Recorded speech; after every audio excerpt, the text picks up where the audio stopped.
और आपको direct notification करना चाहिए था अगर आपकी नीयत साफ रहती। अब 9 शेड्यूल में क्यों भेज दिए? अभी निकाय का चुनाव आया, आपने ऐसा कोई प्रावधान नहीं बनाया जिससे ओबीसी को लाभ मिल सके, इसमें भी आप सामान्य श्रेणी में कर दिए। और आप ताली पिटवा रहे हैं कि हम ओबीसी को 27% आरक्षण दे दिए। क्या मजाक बना लिए आप?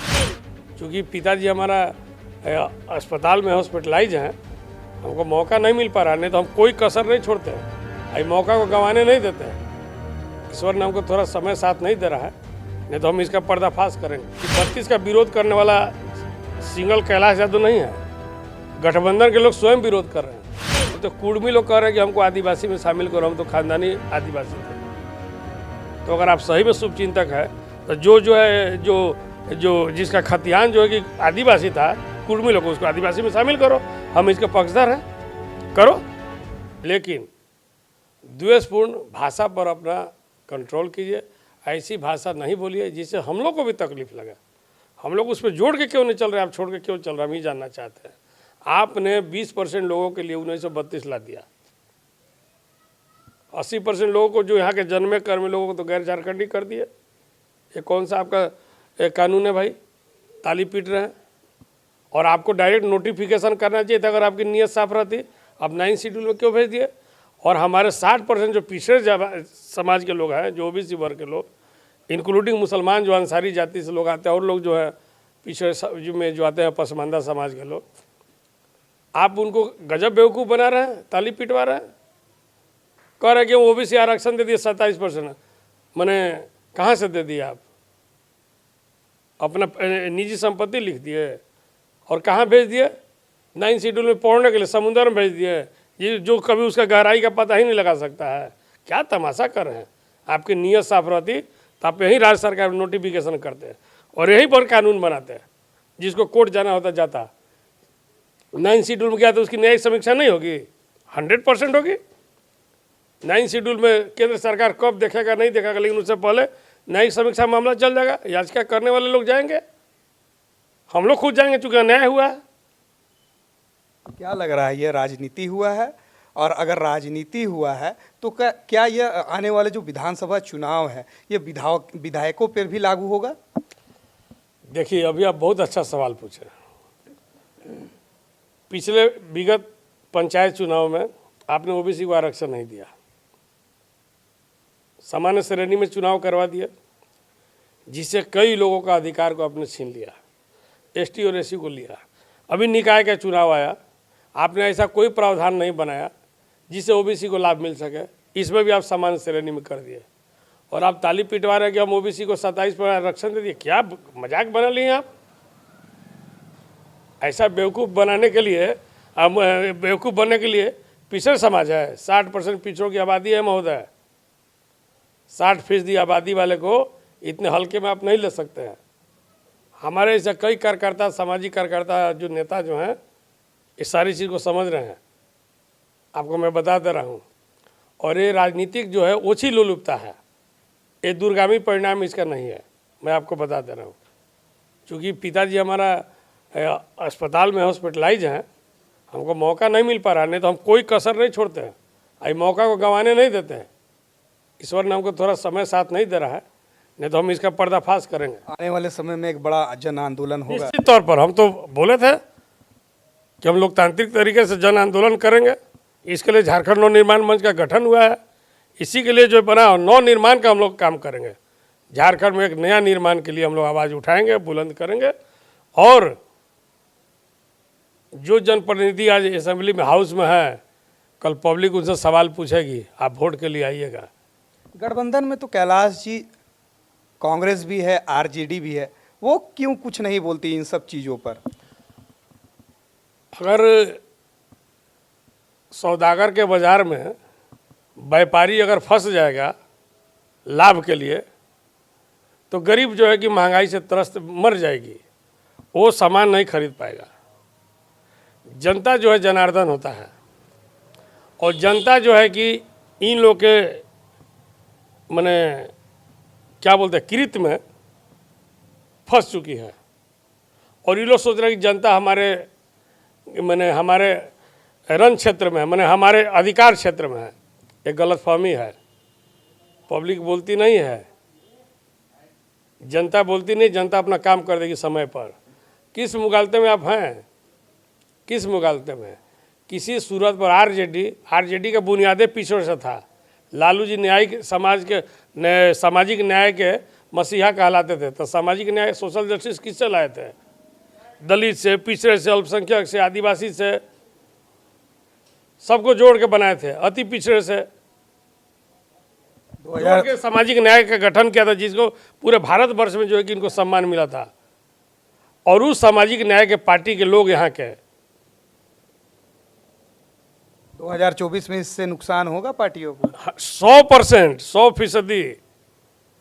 इसलिए कि आपने पंचायत चुनाव में विरोध नहीं किया। आपका एक मंत्री था, कैबिनेट बैठक का बहिष्कार करता, जनता में मैसेज जाता। आप जो है कि निकाय चुनाव में उसमें आपका मंत्री जो है कि सिग्नेचर कर दिया, विरोध नहीं किया, उसमें भी उसको जो है कि बहिष्कार करना चाहिए था। वो भी जो है कि आपको गलत मैसेज किया। संगठन के जो लोग हैं, अभी वर्तमान संगठन, हमको दर्द है, क्योंकि इस पार्टी का जो अगर लोग नेता आज बैठ रहे हैं तो उस कैलाश यादव का देना है। हम ये सब कहना नहीं चाहते हैं इमोशनली। आज पार्टी में लोग जो कुर्सी पर चेयर पर, वो कैलाश यादव का देना है, आपको मैं बता दे रहा हूँ। और लालू जी के आग्रह पर मैंने वो ऑफिस दिलवाया था। किसी माई के लाल में ताकत नहीं था कि पार्टी का कार्यालय दे सकता था। बहुत लोग एमएलए रहे, मिनिस्टर रहे थे 2000 बनने से पहले और बाद में भी, लेकिन गैरेज में पार्टी चलती थी। और पार्टी का हम लोग मक्का मदीना बनाए थे कि इस मीनार से ही पूरे झारखंड का तस्वीर तय होगा और विकास का बागडोर का मैप बनेगा। लेकिन हमको अफसोस है संगठन के लोग में और ऐसे राजनेताओं पर, क्या पिछड़ों की आवाज़ नहीं बनिएगा? जिसकी पैदाइश आप है, जिसके चलते आप एमएलए बने, मिनिस्टर बने, एमपी बने, और आप मुख्य दर्शक बन के बैठे हुए हैं सरकार की। क्या तमाशा बना कर रख दिए हैं? ये नहीं चलेगा। जनता मूर्ख नहीं है, जनता नहीं बोल रही है। क्षणिक लाभ ले लीजिए, लेकिन इसका दूरगामी परिणाम आपके खिलाफ में जाएगा। 32 के विरुद्ध किस तरह से आंदोलन होगा कैलाश जी, अगर कम शब्दों में समझा जाए तो? मैं आपको एक लाइन में बता देना चाहता हूं कि 32 का विरोध करने वाला सिंगल कैलाश यादव नहीं है। गठबंधन के लोग स्वयं विरोध कर रहे हैं। मधु कोड़ा जी राज्य के पूर्व मुख्यमंत्री हैं, कोल्हान के बड़े नेताओं में से हैं। उनकी पत्नी स्वयं कोल्हान से, चाईबासा से जो है कि पश्चिम सिंहभूम से सांसद है, कांग्रेस से है, एमएलए भी रही है। मधु जी कई बार एमएलए रहे हैं, सांसद भी रहे हैं। क्या उनको संविधान का ज्ञान नहीं है? उनको लोकतांत्रिक सिस्टम को पता नहीं है? क्यों उन्होंने बोला कोल्हान जल जाएगा? क्यों उन्होंने बोला कि जो है कि ये सिंहभूम के लोग, जमशेदपुर के दोनों सिंहभूम, पश्चिम पूर्वी सिंहभूम के लोग, इससे जो है कि अधिकार क्षेत्र से जिनको लाभ नहीं मिलेगा? उसके बाद भी नहीं समझ रहे हैं और कल खारिज हो जाएगा तो किस मुंह दिखाई, लोग मुंह दिखाने लग रहे हैं क्या? तो कांग्रेस में ही बगावत शुरू होने वाली है, आपको मैं बता दे रहा हूँ। सालखन मुर्मू जो है, जो सिंगल समाज चलाते, वो भी तो आदिवासी हैं। वो क्यों विरोध कर रहे हैं? जब आदिवासियों के हित के लिए आपने काम किया तो क्यों विरोध कर रहे हैं? स्थानीय के लिए बात कर रहे हैं। अभी तो हम क्या बोलेंगे? जो लोग 32 की सवाल उठाते तो चुप हो गए। अब तो कुर्मी लोग कह रहे हैं कि हमको आदिवासी में शामिल करो, हम तो खानदानी आदिवासी थे। तो अगर आप सही में शुभचिंतक है तो जो है जो जिसका खतियान जो है कि आदिवासी था, कुर्मी लोग, उसको आदिवासी में शामिल करो। हम इसके पक्षधर हैं, करो।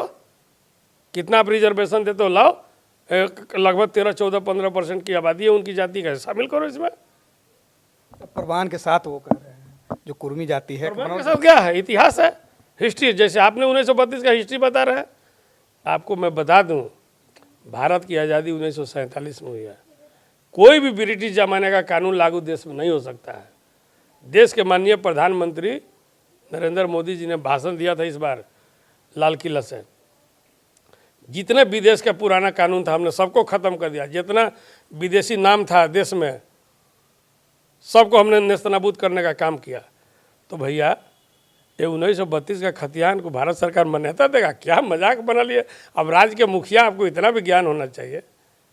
अरे आपको लाना चाहिए था। तो आप स्वेच्छा से कहते हैं कि झारखंड में जितने भी रहने वाले लोग सब हमारे भाई हैं, परिवार हैं, लेकिन जो हमारे लोगों का कुर्बानी रहा है, यहाँ के लोगों का 1857 से परिवार के लेकर अभी तक का, हम उसको प्राथमिकता देना चाहते हैं अलग से।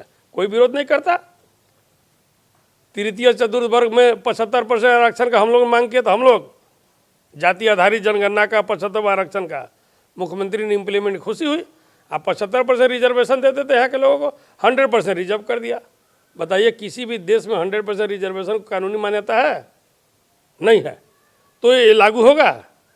तो जितने लोग अभी अबीर गुलाल लगा रहे थे उनका क्या हश्र होगा आने वाले समय में, उसका पर्दाफाश मैं करूँगा। तो ये राजनीतिक झुंझुना है। बिल्कुल ठगने वाली काम है, बेवकूफ़ बनाने वाली काम है।